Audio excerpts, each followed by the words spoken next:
You know, there is a university of astrology learning in the Old Soul, New Soul podcast with Robert Glasscock. And now we created a free PDF of all the episodes by date and by title. We discovered that many of today's listeners have not heard these early episodes. So grab your free searchable list of all the show topics and take your astrology knowledge up a huge leap now. It's under the freebies tab on funastrology.com. Welcome to the Old Soul, New Soul Astrology Podcast. Thomas Miller along with Robert Glasscock. And I wanted to sneak something in here, Robert, because we have created, you and I, a list of all of the episode titles going all the way back to, I forget the exact date, March 12th, something 2022. When we started this together, we have over 200 episodes that we've done. Can you believe that? Yes. Yeah, every time we're in here recording. Yes, I can. Well, but it seems like 5 minutes ago. Yeah, it does, doesn't it? We turn around. I love that line in Bob Seger's Like a Rock song. He says, 20 years, where'd they go? 20 years, go? I don't know. You know, it's like, wow. But one of the things is we've talked about a lot of topics that people might be interested in searching up. One of the big ones that's hot right now is the nodes of the moon. Well, you can go back and see every title when Nodes of the Moon has been in one of the podcasts. And that's available for a free download. It's on the funastrology.com website under the freebies tab, and you can go get that. And now we are going to talk about going back a little bit. We did an episode on Jupiter squaring Saturn, which happens for the first time in August of this coming 2024. And we had a listener asking kind of an interesting question that I think is going to lead us in an interesting direction. I have a question regarding Jupiter squaring Saturn and the connections to past years. I have a connection, but I'm wondering, does it count because it's happening now at the end of May, or would it have to happen on the date in August or December or next year? Quickly, in 2006, I created a training manual for a company in New Jersey for their sales team. 18 years later, my son has gotten a summer job remote for that company. I live in a different state now. I left that company in 2015, and he was sent the training manual, and it's the one I created in 2006 when I was pregnant with him, actually. So this is a huge coincidence, right? Or is it related to Jupiter squaring Saturn? But for it to have been related to that squaring, would it have to be in August, December, or June? It doesn't count because it's May. That's what I'm trying to understand. Thank you.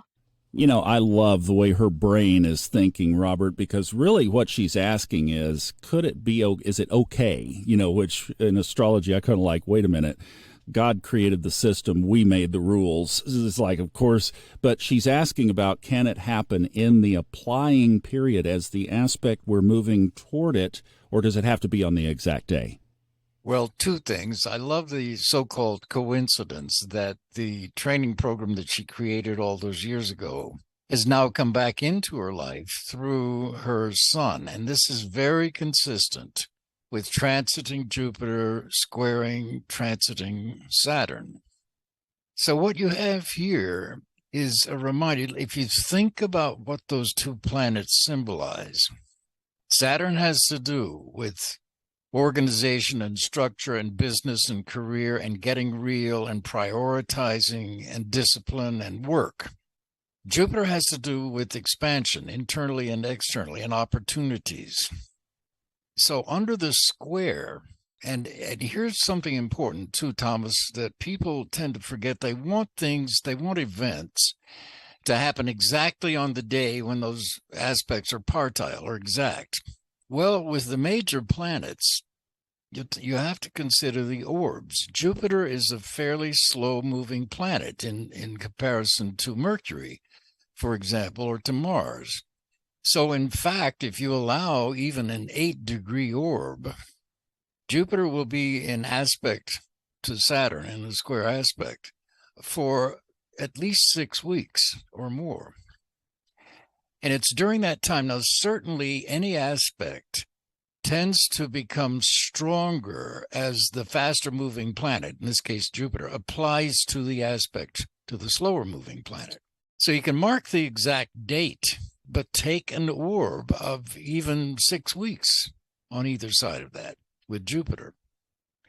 And during that period, then if you want to pin things down even further, you can begin to include transiting Mars, even down to transiting Mercury if you want. But what you have here is a developmental square. Jupiter's moving faster than Saturn. So if you mentally were to place Saturn, which is in Pisces now, on the first cusp in your mind's eye, Jupiter and Gemini is forming what we call an opening square to Saturn. It's a fourth house square. So this Jupiter transiting Jupiter, now squaring transiting Saturn, is of the nature of new beginnings, simultaneous with endings of an old chapter. And this is what's so significant in the coincidence that she mentioned with her son and that training program. It's meant to make her realize how far she has come since then, or conversely, how far she hasn't come. But in her case, it certainly is apparent that she's come a long way since then. Her son is older, she's older, the training program is still in existence and still being used and distributed, and that's wonderful. And she's meant now to build on that. Doesn't have to be that directly. She doesn't have to do a revision of the training program. But the whole theme about creating something like a training program is very much with her at this point, and it's an opening square from Jupiter to her Saturn. So if all those years ago, what she gave birth to was this training program, the opening square of Jupiter to Saturn transit means that this is a period, not only May, but next August and the other months she mentioned when they square each other. She is figuratively giving birth again to something new that will probably have to do with Gemini and communications. And in the past, she wrote the training program. There may be something else written that she's thinking about doing. It could be starting a new secondary stream of income, a secondary business, for example, that would take, if she started it now, and if it's only an idea now, she begins to put it down on paper, do the Saturn work, the due diligence, to research what she needs to find out to really launch effectively a second business or a secondary stream of income, which could take her through the next two transits coming up of Jupiter square Saturn again, because Jupiter will turn retrograde. It'll go back, it'll turn direct, it'll square Saturn again. So those are the time frames that she should be considering, because I would imagine she may also be considering some sort of potential move or relocation. Maybe. If not, at the least, either remodeling or installing a home office for herself, with Jupiter going through Gemini, figuratively in a fourth house square to Saturn here. So those are the main things that she's likely to encounter in anybody's. But if you bear in mind the orbs, an orb, say, of Jupiter applying to a square of Saturn, it will be strongest as it's applying to that square. Strongest when it's exact, and it will begin to wane in terms of strength as Jupiter passes the square. But in this case, of course, Jupiter will pass the square, turn retrograde, and go back. And so it will be retrograde, reapplying to the square. All of this implies a period of development and refinement of these ideas that she has. And this applies to anybody with the square. So Jupiter retrograde is going to reapply to the square. Then it will turn direct and it will reapply to the square going forward again. So in theory, anyway, figuratively, you can measure the strength of the aspect in terms of whether it's applying or separating, but still give it the orb, because the entire period of the orb, the meaning of the aspect will be in effect. You know, there's one part of this story that I love, and I think, as I recall this, a guy by the name of Crypto Damus on Twitter, Robert Weinstein, he's a good astrologer, and he's into crypto and the markets, and he's a very good financial astrologer, too. But he just put, this may not be exact. Robert, if you ever hear this, please forgive me if I don't quote this exactly, but it was something along the lines of that, would you rather have a Saturn influence in your life or a Jupiter influence? And of course, everybody naturally wants to pounce on Jupiter. Oh, I'll take the good luck, the rabbit's foot, right? Oh, yeah, bring it on. Expansion, expansion, expansion. He was like, but interestingly, quite a few people said, oh, no, I'd rather have Saturn. And I love her story because it's so Saturnian that here she created a training manual some 18 years ago, probably longer than that by the preparation time, and it falls totally unbeknownst to her in the hands of her son. That is so Saturn, and that's where Saturn has a good side to it, a very good side. I will take Saturn over Jupiter any day. Oh, that was the summation of the post. Any day. All right, you opened your mouth. Now, explain why. Explain why. Well, I have come over the years to call Saturn the Get Real planet. It's a wonderful planet as long as you are being real with yourself, because Saturn doesn't really permit any self-deception, any lackadaisical laziness. It doesn't permit any of that. If you are real about what Saturn is doing in your chart and what it symbolizes in the house that it rules, or houses, because it co-rules Aquarius, remember, and you take those house matters realistically, you're home free. And it may not be easy. Saturn never is. But then the things that are the most valuable in life are the things that we have to work to achieve. Things that fall into our laps may be great fun, and they may be very rewarding on a superficial level. But something falling into your lap has not been worked for by definition or earned. So people get all worried about where Saturn's transiting, and sometimes, yes, it can correspond with some very harsh realities. You lose a father, you lose a child, God forbid.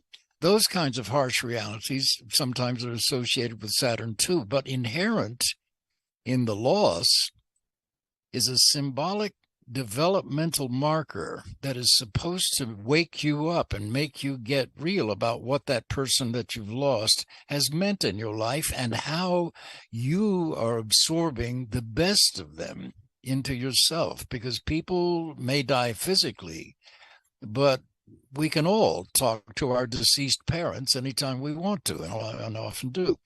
But that's why I'd say I'll take Saturn any day, because it shows you where you need to pay attention and do the work and not be impatient and not expect too much too soon. Be willing to put forth the effort and be willing to put forth the time necessary to gain what it promises. And Jupiter squaring Saturn is an aspect of promise. In her case, this is a time where she is able to create something new that will have the same longevity as her training project all those years ago, or even her son.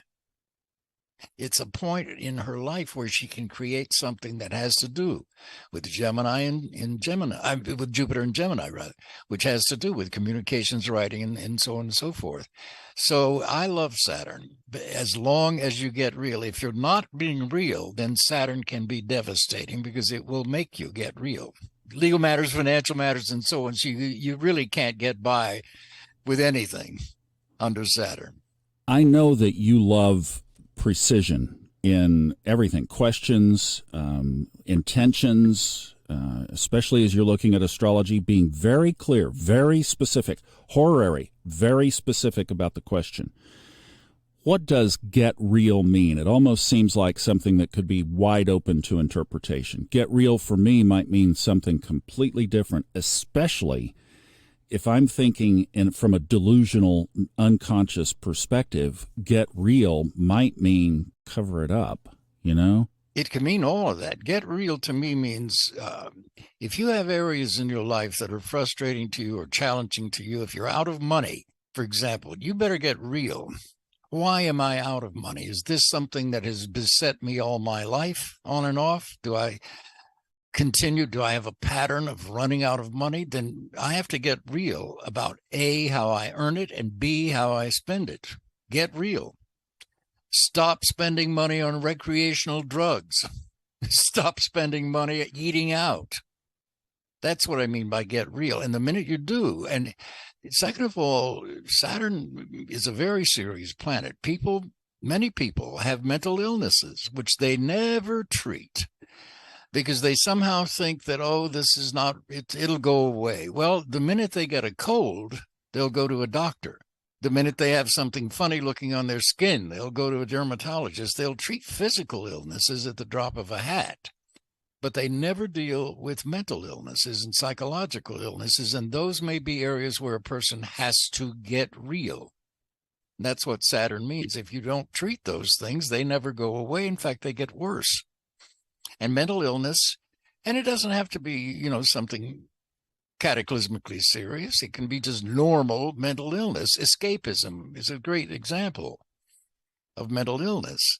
People just, oh gosh, I'm not going to be able to make the rent this. Oh, well, I'll have a drink and think about that tomorrow. Well, all right, keep drinking and thinking about it tomorrow and get evicted, because it'll get worse until you take it seriously and start doing something that's constructive about it. And that is Saturn, is being constructive but getting real. And generally with Saturn, you will find that any frustrating results in your life, whether it's in love and relationships or money or job or anything, those frustrations are a direct result of your own belief systems about yourself and your self-worth. And that's really at the heart of it. And the second thing is that mental illness, psychological illnesses and so on, can no more be treated by yourself than can physical illnesses. You're not a doctor. You can't take a funny-looking mole off of your arm. I keep going back to that. Same thing with mental illnesses and psychological illnesses. If you find yourself in a life where relationships never work out, then you need to examine your own core beliefs about them. You may come to the realization that deep down you don't want a relationship, and so on.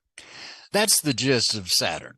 Yeah, that is absolutely awesome. And you bring up another point, and we won't go into it here. This is going to be a whole series, but I just wanted to tell everybody kind of what we were up to here, is that we are going to put together something that spawned out of one of our speed reading sessions about conflicted mutables, and related to the whole conversation that Robert just mentioned. We're going to put together an entire program around that, because it is in a lot of charts, and it is one of these areas that if you really want to dig in, drill down, and use astrology to take yourself to a higher level, this is going to be a big piece of it. And we're not doing it casually. It's going to take some time for us to put together to do it right, but we are going to have a whole guide, including some printed collateral material, etc., that is going to go with it, and we're looking forward to getting that out into your hands. Robert, thank you for some great comments on this, and hope that answered the question. Such a cool synchronicity. Don't you love it? And from the category of you can't make this stuff up. All right, if you check our show notes, you would find the show log link if you want to download the show log for all of the episodes of Old Soul, New Soul. We'd love it if you'd leave a good review on Apple Podcasts. Robert's reading link, Kristen's Discord, it's all in the show notes. We'll see you next time. Thanks for listening.